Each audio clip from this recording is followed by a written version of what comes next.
मैं कोल ही होवां। अजकल टाइम नहीं होता प्यारे। मैं डिस्पेंसरी सेक्शन ते बैठा एक बुजुर्ग आता 70-72 साल की सुक्की जी बिल्कुल पीली पई हुई जिवें शरीर से खून ही ना होवे।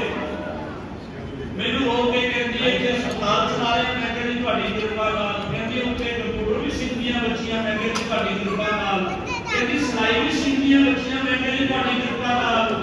मैं चौथी गल ते मैं मां जी कहना की चाहुंदे हो कहती है कि बिरध आश्रम भी खोल देना। मैं कहा मैं समझिया नहीं कहती मैं ऐसा कि मेरे पुत जवान ने अज मेरे ते हाथ जोड़े आए तो हाथ क्यों ना कट दे। इस करके मां बाप औलाद मंगते कि बड़े हो के हाथ चुको तुसीं सच्चे पातशाह मेहर कर। मैं कहना तू जे हाथ चुकिया ना तेनू हैंटरा नाल मोटापा चाड़नगे तेरे बच्चे कोड़िया नाल तेरी पिटाई करके कोड़िया नाल तेनू सारा हिसाब किताब पूरा करके जिहदा भूखा कीता उन्हां नूं। आज बनाओ एक गुरपुरब ऐसा बनाओ नहीं लंगर छक के सब्जियां टेस्ट करके आवाज़ां सुन के रौनकां वेख के घरां नूं मुड़दे प्यारे अज कोई ना कोई हिरदे च वसाओ। एक पहली सोझी बाबा जी कहण लगे मरिया नूं पानी पांदे हो जींदियां नूं पुछो।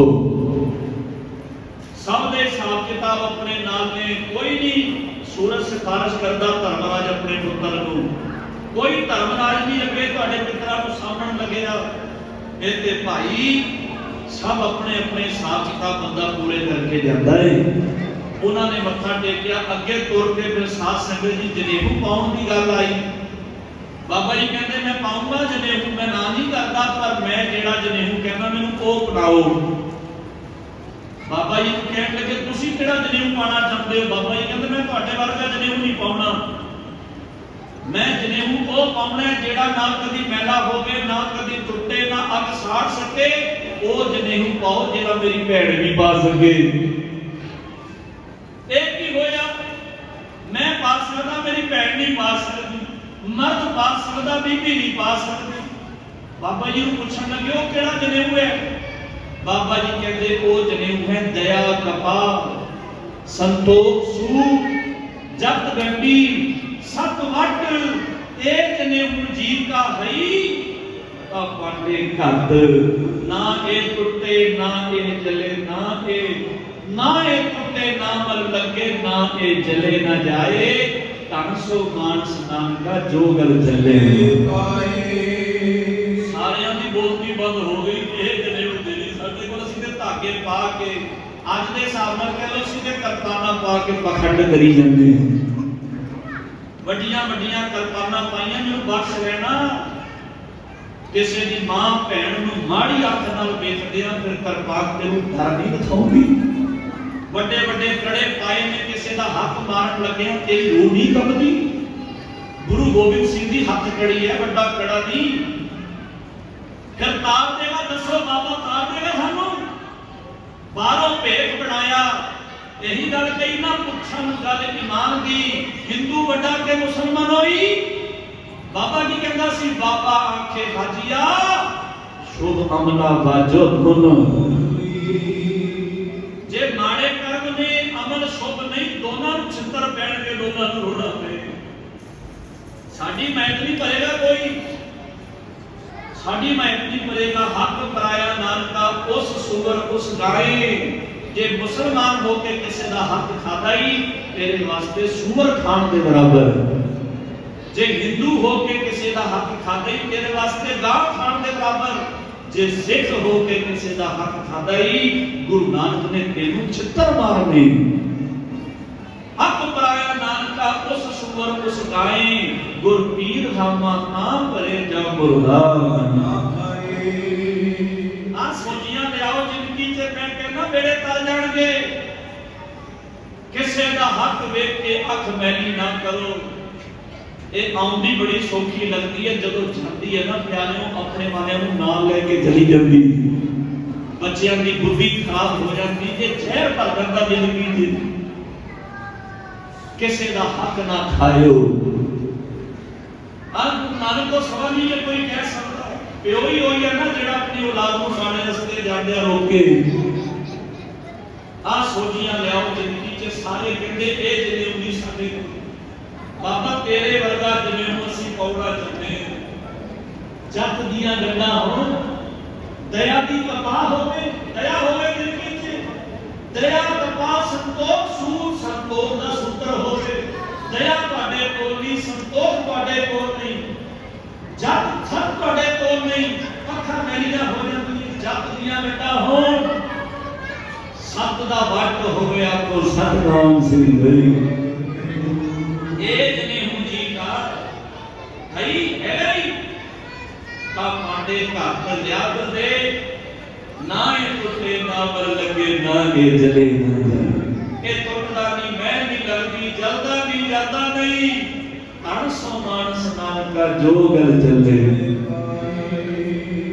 गरीब के नाल कृपा करना होवे कदी हो सोची सच्चे पातशाह सांझी कराउन बगदाद सुख ले जो जदों बगदाद गए मेरे गुरु नानक बाबा जी फिर बाबा गया बगदाद नूं बाहर जाए की आस्थाना एक बाबा काल रूप दूजा रबाबी तो महाराज फिर उत्थे दस्तगीर पीर नाल मिले ਉਹਦੇ ਨਾਲ ਕੀ ਵਾਰਤਾਲਾਪ ਹੋਈ ਇਹ ਸੋਝੀ ਸਾਂਝੀ ਕਰੋ ਉਹਦੀ ਮੱਤ ਟਿਕਾਣੇ ਤੇ ਆਪੀ ਬਾਬਾ ਜੀ ਉਸ ਤੋਂ ਬਾਅਦ ਫਿਰ ਸਮਾਪਤੀ ਕਰਾਂਗੇ ਬੜਾ ਪਿਆਰਾ ਇਹ ਪ੍ਰਸੰਗ ਹੈ ਮਹਿਲੋਰ ਸਾਹਿਬ ਫਕੀਰ ਜਿਹਨੂੰ ਦਸਤਗੀਰ ਲਿਖਿਆ ਭਾਈ ਗੁਰਦਾਸ ਸਾਹਿਬ ਨੇ ਉਹਨੂੰ ਜਦੋਂ ਮਿਲੇ ਉਹਦੇ ਨਾਲ ਕੀ ਉਹਨੇ ਕੀ ਸਵਾਲ ਪੁੱਛੇ ਬਾਬੇ ਨੇ ਕੀ ਛੋਟ ਛੋਟ ਕੇ ਜਵਾਬ ਦਿੱਤੇ ਉਹਦੀ ਤਸੱਲੀ ਕਰਾਤੀ तो ये आपा वचन सांझे करके फिर समाप्ति करांगे एक बारी सारे पढ़ो जी सच्चे पातशाह मेहर करन ओ तिस गुर को शाबाश है तिस गुर को शाबाश है जिन में सोची पाई तिन सोची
ने बहलोल शाह फकीर बगदाद में जिन्हों दस्तगीर लिखिया भाई गुरदास साहब ने जदों महाराज गए ना उसे दिती बाण निवाज कर सुन समान होआ जहाना सुन मुन नगरी भई देख पीर पया हैराना।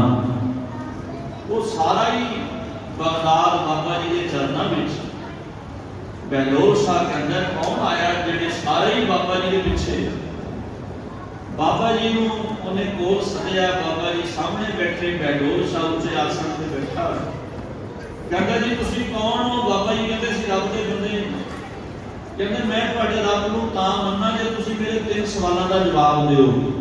बड़े डूंघे सवाल कीते। बाबा जी कहते दस तेरे की सवाल ने। कहते जी मैनूं ये दसो रब तो पहला की सी। पहला सवाल रब तो पहला की सी, रब रहिंदा किथे है। दूसरा सवाल ते रब करदा की है। तीसरा सवाल बाबा जी कहते कोई नहीं तेरे सवालों का भी जवाब देते हैं। सुने बड़े कीमती सवाल किए उन्हें ते बाबा जी ने जवाब दिते जेड़े वाह कमाल। बाबा जी कहते पीर की सवाल तेरा पहला कहता जी मैनूं ये दसो रब तो पहला की सी। बाबा जी कहते वो सामने जेड़े तेरे सामने मोतियां दा थाल पिया ना ते चुक जरा। उन्हें मोतियां दा थाल चुकिया। बाबा जी कहते मोती गिण किन्ने जी ये मेरे सवाल का जवाब बाबा जी कहते जो कहते हैं कर तू। उन्हें मोती चुकिया कहता 1 2 3 4 5 6। बाबा कहते रुक जा तू गिनती ठीक नहीं गिनता सही गिन। कहता बाबा जी ठीक गिनता। बाबा जी कहते ठीक गिन तू ठीक नहीं गिनता। कहता जी दोबारा गिन लेना। उन्हें दोबारा मोती चुके कहता जी 1 2 3 4। बाबा जी कहता रुक जा तू गिनती गलत गिनता है। कहता बाबा जी ठीक गिनता दूसरी बार गिनी है ठीक गिनी। बाबा जी कहते तेन गिनती नहीं गिनती आती तू ठीक नहीं गिनता। कहता बाबा जी तीसरी बार गिनता जिथे गलती करा उत्थे रोक दो मैनू। बाबा जी कहते चंगा गिन। उन्हें पहला मोती चुकिया कहता जी 1। बाबा जी कहते इत्थे ही गलती करदा। कहता जी इत्थे गलती करदा। बाबा जी कहते एक तो पहले शुरू हो। कहता जी एक तो पहले तो कुछ भी नहीं एक तो पहले तो गिनती नहीं शुरू होती। बाबा जी कहते तेरे पहले सवाल का जवाब जिवें एक तो पहले कुछ नहीं इवें रब तो पहला भी कुछ नहीं। तसल्ली हो गई। कहता वाकई ये ते मेरे तो भी अगे कमाई का मालिक है। कहता बाबा जी मेरे दूसरे सवाल का जवाब। बाबा जी कहते की तेरा दूसरा सवाल। कहता जी रब रहिंदा किथे है। बाबा जी कहते सानू दुध का प्याला मंगा के दे। वो अपने दिमाग नाल सोचदा कहता पीर कई दिनों के निकले हुए ने लगता भुखे ने ना दुध पीना फिर जवाब देंगे। वो दुध का कटोरा मंगाता नहीं बाबा जी के हाथ में दिता तो बाबा जी ने दुध को वेखी जान। देखो कैसा दिमाग सी बाबा जी का रोशन दिमाग। एवें नहीं ओदे भेजे हुए आए सी एवें नहीं ड्यूटियां लगियां सी। बाकी अवतार भी मुबारक ने आए ड्यूटियां दित्तियां चले गए। जिन्हां दा दिहाड़ा मना रहे हो गए नहीं। वो गुरु ग्रंथ साहिब से सदा सदा ਲਈ ਸਮਾ ਰਹੇ हमेशा ਦੇ जुगो जुगो टल गुरु ग्रंथ साहिब ने। आज मान लो बाबे की गल आज जून सवर जाए महीने बाद मान लो साल बाद मान लो जिनकी उदू सवर जी। बाबा जी देखे जाते दुध को कहते बाबा जी ताजा दुध कढ़वा के दिता। हम की देखते हो साफ सुथरा है। बाबा जी कहते मैं कुछ होर देखना है। बाबा जी कहते की वेखते हो। वो बहलोल शाह कहता मैं ते बाबा जी कहते मैं मक्खन देखदा मैं क्रीम देखदा। आखो सतनाम श्री वाहिगुरू। कहता बाबा जी है ते सब कुछ है पर जुगती नाल मिलदा सब कुछ। बाबा जी कहते बस यही है। तू कहना रब रहिंदा किथे है। घट घट विच वसदा हो घट घट विच रब वसदा। तू कहना रहिंदा किथे हो हर घट विच रहिंदा ही बस जिथे जुगती होवे उत्थे हाਜ਼ਰ हो जांदा। सगल वनस्पत में संतर सगल दूध में किया ऊंच नीच में जोत समाई घट घट मत हो दिया। कहता बाबा जी वाकई ਤੁਹਾਡੇ जवाबां जे असर है। कहता बाबा जी तीसरे सवाल का भी जवाब दे। बाबा जी कहते की तेरा तीसरा सवाल। कहता ये करदा की। बाबा जी कहते थोड़ा बेशर्म आदमी है तू सवाल करने वाला सी जवाब देने वाले सब थले बिठाई आप सिंहासन ते बैठा है। कहता बाबा जी की करा बाबा जी तू इत्थे आ कपड़ा ते मैनू उत्ते बिठा मैं तां जवाब दूं। कहता अच्छा बाबा जी जदों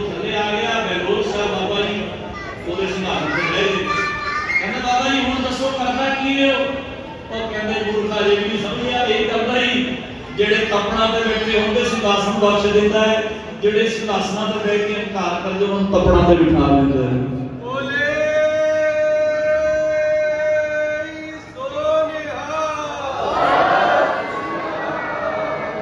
ਇਹੀ ਕਰਦਾ ਜੇ ਕੁਝ ਬਖਸ਼ਦੇ ਨਾ, ਕਦੇ ਹੰਕਾਰ ਨਾ ਕਰਿਓ, ਪਤਾ ਹੀ ਨਹੀਂ ਲੱਗਣਾ ਕਿਸ ਵੇਲੇ ਭਿਖਾਰੀ ਬਣਾ ਹੋਵੇ। ਇਹ ਕੰਮ ਹੈ ਉਹਦਾ, ਭਿਖਾਰੀ ਤੇ ਰਾਜ ਕਰਾਵੇ ਰਾਜਾ ਤੇ ਭਿਖਾਰੀ। ਕਦੀ ਮਾਣ ਨਾ ਕਰਿਓ ਕਿਸੇ ਚੀਜ਼ ਦਾ। ਦੇਂਦਾ ਛੱਪੜ ਫਾੜ ਕੇ ਕੋਈ ਸ਼ੱਕ ਨਹੀਂ, ਜਦੋਂ ਦੇਣ ਤੇ ਆਵੇ ਛੱਪੜ ਫਾੜ ਕੇ ਦਿੰਦਾ ਹੈ, ਜਦੋਂ ਲੈਣ ਤੇ ਆਏ ਨਾ ਧਰਤੀ ਦਾ ਸੀਨਾ ਪਾੜ ਕੇ ਸਭ ਕੁਝ ਲੈ ਲੈਂਦਾ ਜੀ। ਚਲੋ ਮੈਂ ਇਹ ਗੱਲ ਪਤਾ ਨਹੀਂ ਇੱਥੇ ਸੁਣਾਈ ਕਿ ਨਹੀਂ, ਸਮਾਂ ਵੀ ਹੋ ਗਿਆ, ਸਾਨੂੰ ਕੱਲ ਹੀ ਜ਼ਿਆਦਾ ਹੈ ਤੇ ਅਸੀਂ ਪਹੁੰਚਾਂਗੇ। ਉਹ ਦਿੱਲੀ ਕਮੇਟੀ ਦਾ ਇੱਕ ਮੈਂਬਰ, ਉਹਦੇ ਇਲਾਕੇ 'ਚ ਨਗਰ ਕੀਰਤਨ, ਵੋਟਾਂ ਹੋਈਆਂ, ਉਹਨੂੰ 4 ਸਾਲ ਦੀ ਕੁਰਸੀ ਮਿਲ ਗਈ, ਮੈਂਬਰ ਬਣ ਗਿਆ। ਉਹ ਕੁਰਸੀ ਸੜਕ ਤੇ ਚੜ ਕੇ ਬੋਲਦੀ, ਪਤਾ ਨਹੀਂ ਕੀ ਹੈ ਕੁਰਸੀ 'ਚ। ਕਈ ਹੁੰਦੇ ਮਿਲਦੇ ਜਿਹੜੇ ਨਿਮਰਤਾ 'ਚ ਰਹਿੰਦੇ, ਨਹੀਂ ਤੇ ਕੁਰਸੀ ਦਾ ਹੰਕਾਰ ਬੰਦੇ ਨੂੰ ਕਿੱਥੇ ਦਾ ਕਿੱਥੇ ਰਹਿੰਦਾ। ਉਹਦੇ ਇਲਾਕੇ 'ਚ ਨਗਰ ਕੀਰਤਨ, ਉਹਨੇ ਕਮੇਟੀ ਤੋਂ 5 ਪਿਆਰੇ ਬੁੱਕ ਕੀਤੇ ਤੇ ਆਖਿਆ ਤੁਸੀਂ 10 ਵਜੇ ਤੱਕ ਆ ਜਾਇਓ। ਤੁਸੀਂ ਆਓਗੇ 10 ਕਰਕੇ ਨਾ 10:15 ਵਜੇ ਨਗਰ ਕੀਰਤਨ ਆਰੰਭ ਕਰਾਂਗੇ। ਉੱਥੇ ਸਾਰੀਆਂ ਤਿਆਰੀਆਂ ਦੇ ਇਲਾਕੇ 'ਚ 5 ਪਿਆਰੇ ਨਿਕਲੇ ਸਮੇਂ ਸਿਰ। ਰਸਤੇ ਵਿੱਚ ਟ੍ਰੈਫਿਕ ਬਹੁਤ ਸੀ, ਪਹੁੰਚਣਾ ਸੀ 10 ਵਜੇ, ਪਹੁੰਚੇ 11:30 ਵਜੇ। ਮੈਂਬਰ ਦਾ ਫਰਜ਼ ਸੀ ਪੁੱਛਣਾ ਪਹਿਲੇ ਕਿ ਤੁਸੀਂ ਲੇਟ ਕਿਉਂ ਹੋ ਗਏ। ਉਹਦੀ ਅੱਖਾਂ 'ਚ ਧੂੜ ਸਵਾਰ ਮੈਂਬਰ ਦੀ ਕੁਰਸੀ ਸੜ ਕੇ ਇਹ ਵੀ ਨਹੀਂ ਵੇਖਿਆ 5 ਪਿਆਰਿਆਂ ਦਾ ਬਾਣਾ ਪਾਇਆ, ਕਹਿੰਦਾ ਗਾਲ ਕੱਢ ਕੇ ਘੜੀ ਦਿਖਾਵੇ 5 ਪਿਆਰਿਆਂ ਨੂੰ। ਤੁਸੀਂ ਇਹਨਾਂ ਦੀਆਂ ਕਰਤੂਤਾਂ ਵੇਖ ਲਓਗੇ ਨਾ, ਤੁਹਾਡਾ ਗੁਰਦੁਆਰੇ ਜਾਣ ਦਾ ਮਨ ਨਹੀਂ ਕਰੇਗਾ। ਸੱਚੀ ਕਹਿ ਰਹੇ ਸੀਰੀਅਲ ਸਾਹਿਬ, ਦੂਰੋਂ ਦੂਰੋਂ ਮੱਥਾ ਟੇਕ ਕੇ ਆ ਜਾਓ, ਹੈਡ ਗ੍ਰੰਥੀ ਦਾ ਸਤਿਕਾਰ ਕਰੋ। ਜੇ ਤੁਸੀਂ ਇਹਨਾਂ ਦੇ ਹੈਡ ਗ੍ਰੰਥੀ ਔਰ ਇਹਨਾਂ ਦੀ ਵਾਰਤਾਲਾਪ ਸੁਣ ਲਓ, ਤੁਹਾਡਾ ਮਨ ਨਹੀਂ ਕਰੇਗਾ ਗੁਰਦੁਆਰੇ ਜਾਣ ਨੂੰ। ਕੁਰਸੀਆਂ ਤੇ ਬੈਠ ਕੇ ਐਵੇਂ ਗੱਲਾਂ ਕਰਦੇ ਜਿਵੇਂ ਘਰ ਦੇ ਨੌਕਰ ਨਾਲ ਗੱਲਾਂ ਕਰਦੇ। ਸੱਚੀ ਮੁੱਚੀ ਮਹਾਰਾਜ ਸੱਚੇ ਪਾਤਸ਼ਾਹ ਜਾਣ। ਕਈ ਬਿਰਲੇ ਹੁੰਦੇ ਜਿਹੜੇ ਨਿਮਰਤਾ ਵਿੱਚ ਰਹਿੰਦੇ ਆ। ਪਤਾ ਹੈ ਅੱਜ ਸਿੰਘਾਸਨ ਬਖਸ਼ਿਆ ਤੇ ਉਹਨੇ ਬਖਸ਼ੇ, ਅੱਜ ਮੇਰੀ ਸੇਵਾ ਕਰ ਕਿਸੇ ਦੀ ਸੇਵਾ। ਸਾਸ ਸੁਣੇ ਦੀ ਉਹਨੇ ਘੜੀ ਦਿਖਾ ਕੇ ਨਾ 5 ਪਿਆਰਿਆਂ ਨੂੰ ਗਾਲ ਕੱਢ ਕੇ ਕਹਿੰਦਾ ਤੁਹਾਡੇ ਹੋਣ ਦਾ ਨਹੀਂ ਹੈ, ਕਹਿ ਕੇ ਦਿੱਤਾ। ਸਾਰੀ ਦੁਨੀਆ ਨੇ ਵੇਖਿਆ ਉਹ ਬੰਦਾ ਕੋੜੀ ਹੋ ਕੇ ਮਰਿਆ, ਕੋੜੀ ਹੋ ਕੇ। ਉਹ ਡਰੀਏ ਕਰਤਾਰ ਤੋਂ ਉੱਚੇ ਨਾ ਬੋਲ ਬੋਲੀਏ, ਡਰੀਏ ਕਰਤਾਰ ਤੋਂ ਉੱਚੇ ਨਾ ਬੋਲ ਬੋਲੀਏ, ਡਰੀਏ ਕਰਤਾਰ ਤੋਂ ਉੱਚੇ ਨਾ ਬੋਲ ਬੋਲੀਏ, ਡਰੀਏ ਕਰਤਾਰ ਤੋਂ ਉੱਚੇ ਨਾ ਬੋਲ ਬੋਲੀਏ। ਹਰ ਵੇਲੇ ਨਿਮਰਤਾ ਵਿੱਚ ਰਹਿਣਾ ਚਾਹੀਦਾ। ਕਈ ਵਾਰੀ ਆਪਣੇ ਬੋਲ ਹੀ ਭਾਗੀ ਪੈ ਜਾਂਦੇ ਪਿਆਰੇ। ਮਹਾਰਾਜ ਸੱਚੇ ਪਾਤਸ਼ਾਹ ਮਿਹਰ ਕਰਨ, ਉਹਨਾਂ ਨੂੰ ਸਾਥ ਦਾ ਪਾਠ ਤੇ